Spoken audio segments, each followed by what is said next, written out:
mean, she looks good up on the stage. Anyway, there's a purpose. This Sunday we're talking about love. And so there's a song that I wrote 25 years ago in preparation for today. So we're gonna begin our talk today with this song. I see you, I know you, I love you. And I think it's up there. It's very, very simple.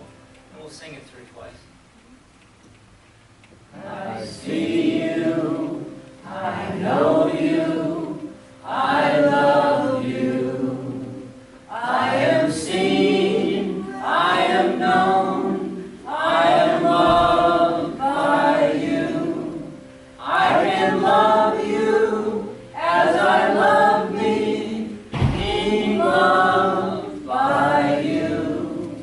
As one we come to God. One more time. I see you, I know you, I love you. I am seen, I am known, I am loved by you. I can love you as I love me, being loved by you. As one we come to God. As one we come to God.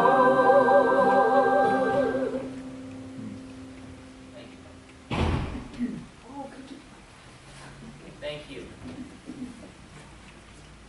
I see you, I know you, I love you.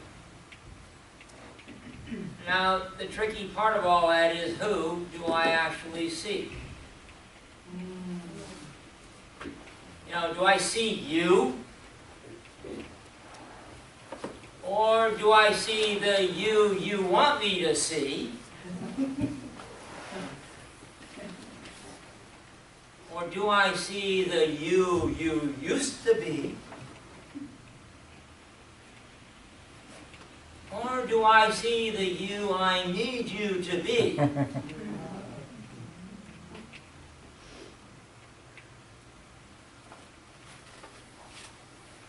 then what do I really know about you? Let me give you an interesting response to that. Hopefully I know nothing about you. Because if I know nothing about you in this moment in time, I am open to having God teach me everything real about you.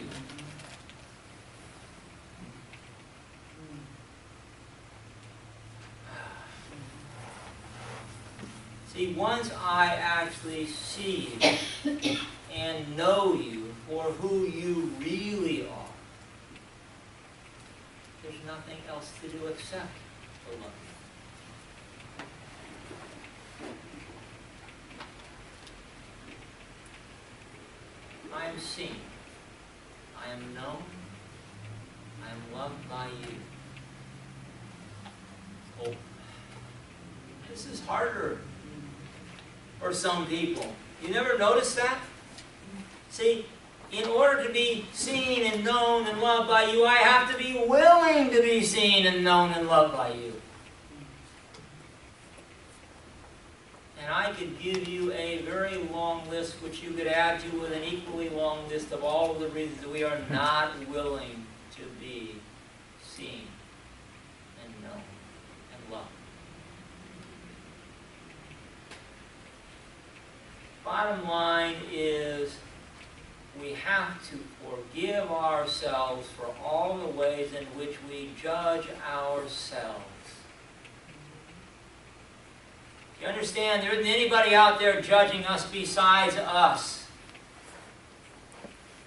And you know this from a practical point of view, because if somebody says something to you that's obviously not true, you don't believe it in a bit, you just brush them off. But if what they say touches what you're saying to yourself and about yourself inside, hurts. Now, our best tool is to go to the second unity principle.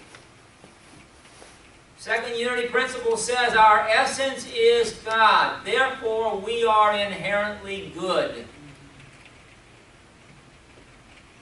Now, there's a children's version of the 5 unity principles.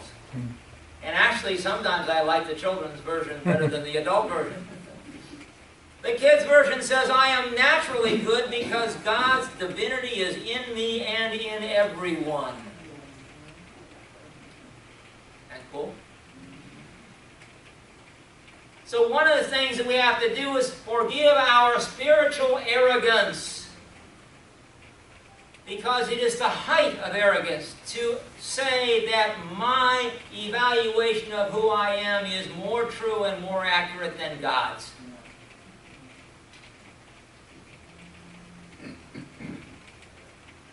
I can love you as I love me, being loved by you.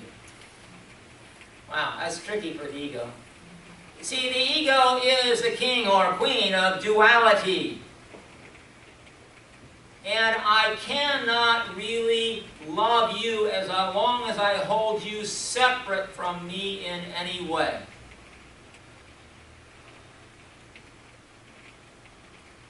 Love your neighbor as yourself. You've heard that. That's the second of what are called the Great Commandments. Jesus said the first commandment is love your God. With all your heart, with all your mind, with all your soul. And the second commandment is love your neighbor as yourself. But I cannot really totally love you until I totally love myself.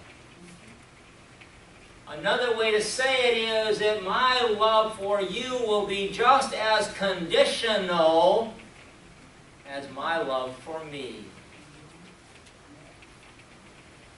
How many of you think you would love yourself better if only this happened, if only I did that, or if only, yeah, you got it. Conditional.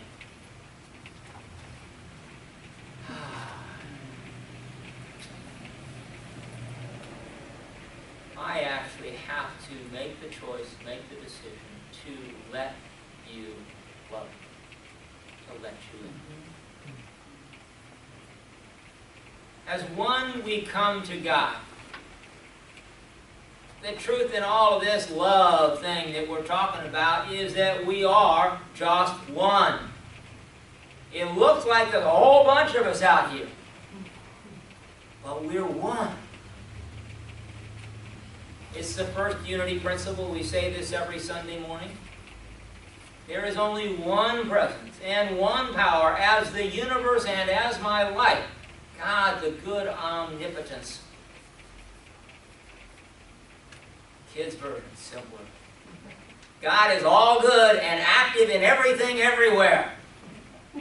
It's all God. Now, all of the human love that we experience prior to having an experience of oneness is merely our attempt to grow into the ability to unconditionally love. It's practice. Every relationship you have with anyone is practice. Practice to come into a sense of oneness.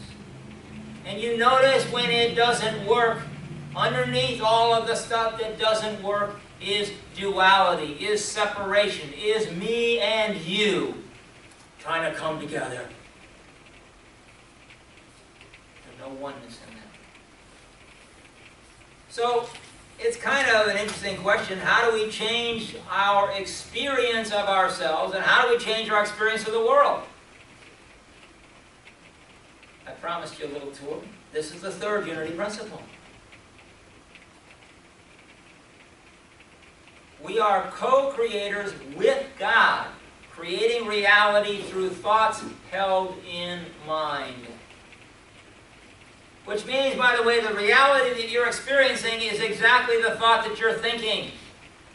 And of course, unconsciously, because you would never want this reality. Or you cherry pick. I like this Sunday reality, but Monday sucks. That's somebody else's idea. The kids say, I create my experiences by what I choose to think and feel and believe. Now, inherent in that, get this, what I choose to think, feel, and believe. It's not what somebody told me to think, feel, and believe. It's not what I was taught to think, feel, and believe. It's what I choose to think, feel, and believe. You know, our mission is to be love in the world. That's the same as saying our mission is to be God in the world. My question has to be, what kind of love? Because when we see this love in the world, every single one of us, I guarantee you, has a different picture. And by the way, that's only because every single one of us has a different picture. Because we're not one. So, I'm taking a book from Jerry's page from Jerry's book. I could do that too. So a long time ago, I wrote a book called Anthology of Love. It's a collection of poems that I wrote. So I want to read you one of those. Love, that very essence of our being, the power of creation without which all creation would cease. The one abundant, truly free commodity in the world. The infinite, never-ending, undeniable statement of the presence of God. Love. In our anxiety to live our own separate lives, we often lose sight of it. We translate our divine longing to earthly ideals, which we think are more easily attained. In our mental separation from the very source of our being, we lose our ability to experience true love. We sometimes despair or love. Love, God's perfect gift from which we were born. He never leaves us as we sometimes leave Him. Love knows no separation, just as separation knows no love. By grace, we are ever welcomed home. We are ever sought out by God, even in the midst of actions we may consider unholy, in His desire to fulfill His own, sometimes hidden, divine desire to bring us all back home, to love. So how do we define God's love? I can guarantee it is not clingy, it is not needy, it is not holding on, it's not controlling, it's not demanding, it's not punishing, it's not molding and shaping. So thank you, Betty Lou, because I actually like your definition of love better than any I've ever heard. And Betty Lou defines love as freedom and trust. Now, I gave you a little insert. You don't have to look at it right now. And I realized afterwards I must have put it on pink because today is our pink candle day.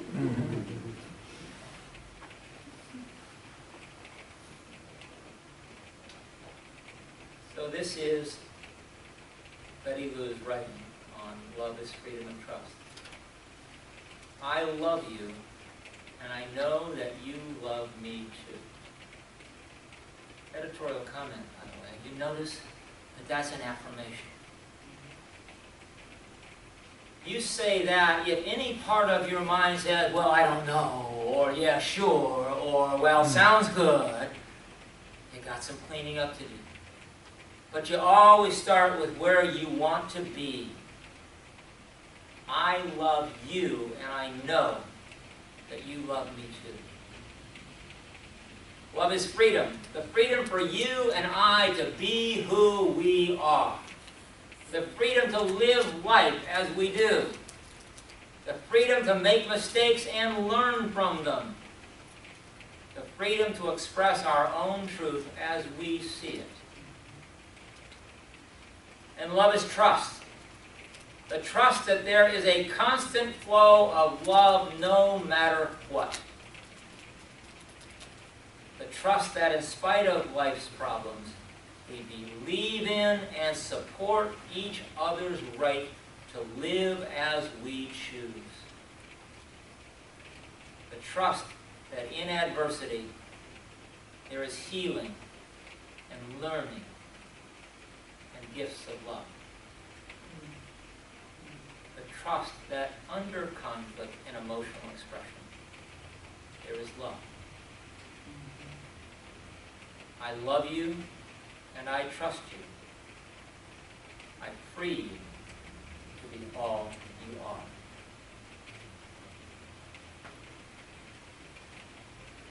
And that brings a little bit of energy up about, can I do this in my relationship? Good.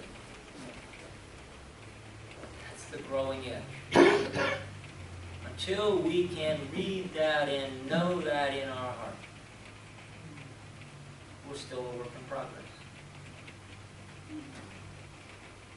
Now, special thanks to Don Eggleston, who isn't here this morning, but he and I had a little conversation after service last week, and he told me he had watched a program with Deepak Chopra, and Deepak Chopra defined God as consciousness. And so we're talking about that, and one of the ways you could define consciousness is as awareness, okay? But the tricky part with that is that every living thing has some level of awareness. So what I realized is, for me, God is the awareness of being aware. And if you think about it, and even if you don't, man is the only animal on this planet that has the capacity to be aware of being aware. It's part of that prefrontal cortex that doesn't come in any other beings other than the human being. See, lots of animals are really intelligent, really sharp, and very aware. But they don't have an awareness of themselves being aware.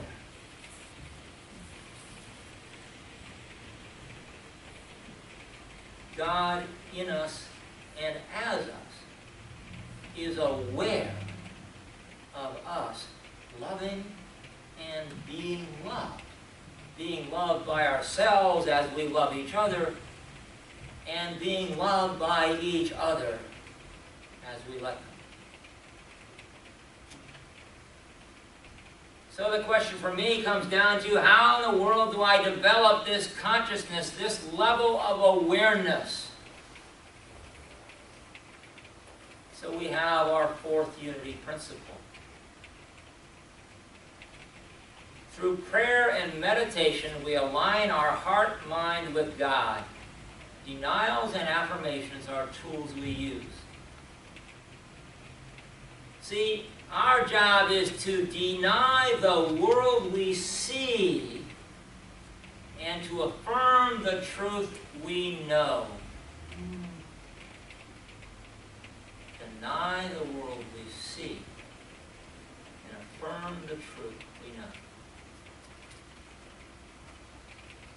The kids' version of the fourth principle: through affirmative prayer and meditation, I connect with God and bring out the good in my life. Yeah, I told you, I like the kids. So at this time of Advent, this time of preparing for Christmas, for the coming of the Christ, for the coming out of the Christ, how do we, individually and collectively, promote more peace on earth? How do we love enough to make it safe enough and prepare the way for the coming of the Christ? So what I'm going to tell you is, if you can count, you know. It's our fifth unity principle. Through thoughts, words, and actions, we live the truth we know. The kids' version, I do and give my best by living the truth I know. I make a difference. Yeah. And I want to close this morning by saying, we, each and every one of us, make a difference.